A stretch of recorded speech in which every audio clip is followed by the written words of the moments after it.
just mere correlations between the brain and consciousness. Zoom image will be displayed. Do the mere correlations between brain states and conscious states imply identity? One important principle to keep in mind when contemplating the evidence for the existence of the soul is that mere correlations between mind and brain don't prove they are actually the same thing. Creation.com. See source here. Any loose talk of emergence of consciousness from brain processes in the name of mere correlations. Michel Bitbol, see source here. The mere correlations mentioned by the author between the various mental tasks and the neural activity of certain brain regions.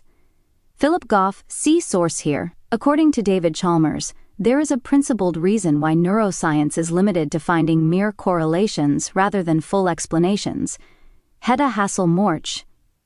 See source here. Those people who claim, whether explicitly or implicitly, that neuroscientists or philosophers believe that it's all and only about correlations between brain states and conscious states seem to be either displaying bad faith or simply showing their ignorance of neuroscience and philosophy. Sure, it's certainly the case that not all correlations entail or even imply causation. It's just that in some cases they do. Again, many critics of neuroscience, as well as the critics of physicalism, make it seem as if neuroscientists simply note certain correlations and then quickly and wildly jump to believing that the brain causes or brings about or generates consciousness. For a start, there may be some kind of correlation between a cock crowing in Somerset and John Smith eating his lunch in Dorset. However, no neuroscientist or philosopher would believe that the cock crowing caused John to eat his lunch. This example is based on David Hume's own examples in which he too tackles causation and correlation. The same is true of the brain and consciousness. It's not only that there are correlations. Full stop.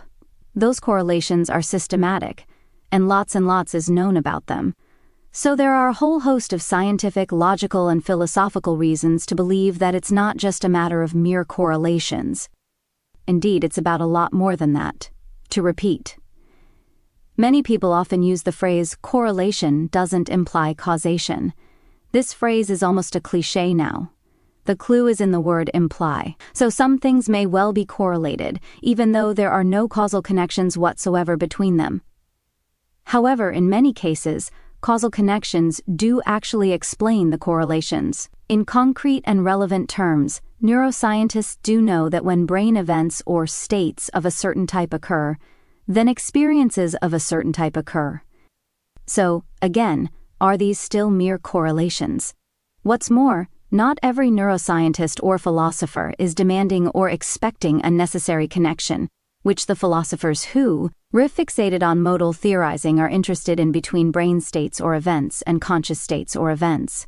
However, there are very many well-documented and well-tested contingent connections, yet it's precisely because all these connections are contingent that is not necessary, that this very contingency has provided grist to the hard problem mill. Not that correlations, even if not mere correlations, don't throw up any problems, the hard problem of consciousness. Let's tackle the much-discussed neural correlates of consciousness again.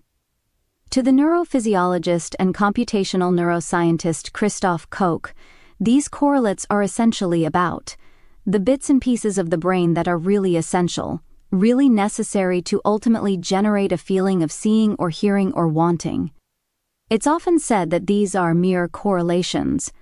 The Australian philosopher David Chalmers can still ask his hard question about these bits and pieces of the brain, and why they generate the feelings, seeings, and hearings which have the very particular phenomenal qualities, or qualia, which they do have. So no matter how many correlations are discovered between conscious states and brain states, indeed, even if literally all the correlations were discovered, Chalmers could still ask his hard question. What's more, Chalmers isn't asking for answers which refer to anything physical, functional, structural, or evolutionary. Or, at the very least, these things alone will never satisfy Chalmers. Chalmers isn't asking for the physical correlates of experiences. Chalmers isn't asking for the causal and physical connections between the brain and experiences, or any connections between experiences and anything physical. Chalmers isn't asking for the functional or otherwise underpinnings of experiences. And Chalmers isn't asking for any evolutionary answers either. Chalmers is also keen to argue that all the things referred to in the list above could be instantiated, and the experiences may still not occur. Alternatively, all these things could be instantiated, and the experiences could be different, even very different, on a broader scale. If all the correlations were mapped, then there would still be no, to use Koch's term, clarity as to why a single neuronal state brought about the particular conscious state it does bring about. Similarly, for all correlated neuronal states or all the relevant ones put together, clarity would still not be achieved when it comes to the hard problem. Yet despite Chalmers' questions, it's never been the case of just mere correlations when it comes to the